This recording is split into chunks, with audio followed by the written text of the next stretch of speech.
From the CBS Bay Area studios, this is KPIX 5 News. Welcome back to KPIX 5 this morning. Time now is 6:29. I'm Melissa Caen. Good morning. I'm Devin Fehely. 2 teenagers are under arrest and police are searching for a third in connection with last week's shooting of the Tanforan Mall in San Bruno. Tuesday, 2 groups of teenagers got into some kind of an argument, opened fire at each other as they were running through the mall. Then yesterday, San Bruno police arrested a 16-year-old and a 15-year-old after raiding 2 locations in San Francisco. The older boy is believed to be one of the shooters, the other an accomplice. And police say their ages won't win them any leniency. We're taking an extremely proactive approach to this to not stop at those who may have just fired the shots, but to identify everyone that was involved and what level of participation they had in this incident, to, regardless of their ages, to hold them accountable. Police are trying to track down another accused gunman, an 18-year-old DeAndre Gant. They consider him armed and dangerous.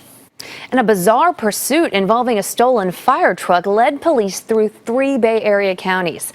We have video here of a nearby car on the freeway. It shows the moment when the fire truck hit a spike strip. Now the tires fly off, but the suspect keeps going. Authorities believe that the man who stole it from an East Oakland station while the crew was out at another emergency. A CHP chased that truck through Alameda, Contra Costa, and Solano counties. I don't know what's running through their minds. Not something I would steal. For sure, I wouldn't steal anyway. Now, the driver surrendered to officials in Vacaville. It's still not clear how the suspect made his way into the station. His identity hasn't been released yet, and thankfully, no one was injured. This morning, the San Francisco airport's new rideshare lot is up and running, and so far it appears that it's helping to ease traffic caused by Uber and Lyft drivers lining up for riders. We checked out the new lot this weekend as rideshare drivers picked up travelers at the airport. The new lot is located on the north side of the airport near the cell phone lot. It has nearly 250 spots, and that is more than double the size of the old lot. Now, overall, rideshare drivers we spoke with say they're happy with the new system. It's much better right now. We like it. They open another lot in San Bruno. It's more convenient with us. For some people, it's the first time they get lost, but afterwards, they get used to it. It's easier. To get drivers more familiar with the lot, the airport says it's working on getting it listed on GPS navigation systems. Now, the latest on a series of earthquakes continuing to rock the Mojave Desert area in Southern California. Local, state, and federal agencies continue to assess damage to homes, buildings, roads, gas lines, and other infrastructure. The largest of the quakes was Friday night, a magnitude 7.1. Seismologists say it was 11 times stronger than the 6.4 magnitude quake on the 4th of July. There have been thousands of before and aftershocks, with even more expected. Friday's quake is linked to a number of minor injuries. The quake caused several building fires. It ruptured gas lines, triggered rock slides, and caused other building damage. The U.S. Geological Survey estimates that economic losses could reach $1 billion. Some of the worst damage is in the community of Trona in San Bernardino County. Chimneys and entire walls collapsed during the quake, and some roofs caved in. As many as 50 buildings were damaged. Trona has a population of less than 2,000 people.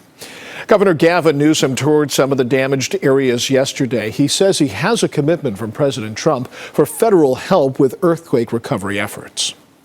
California is committed to rebuilding.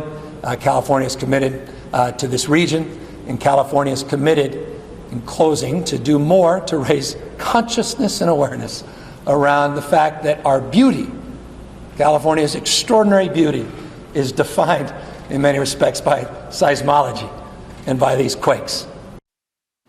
And here's a look at some damage to roadways near Ridgecrest. That's a Kern County city not far from the epicenter. You can see this bird's eye view from a drone showing cracked streets. And in some cases, those cracks stretch clear across this 2-lane road.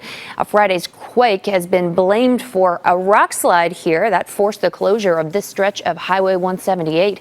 Now, Caltrans was able to remove the boulders and reopen that highway yesterday. The Bay Area is about 300 miles north of the epicenter, but there are ongoing concerns about potential quakes along the Hayward Fault right here. That fault starts behind Fremont and continues into San Pablo Bay, and at any time it could potentially trigger a quake even larger than this month's quakes in Southern California. One of the scenarios we think is very credible is that an earthquake actually starts in San Pablo Bay and ruptures in two different directions. And how big a magnitude would that be if you had to both go at once? 7.2 to 7.3. We really haven't had an earthquake of that size in a modern American city. The Hayward Fault is really the most highly populated fault in the United States.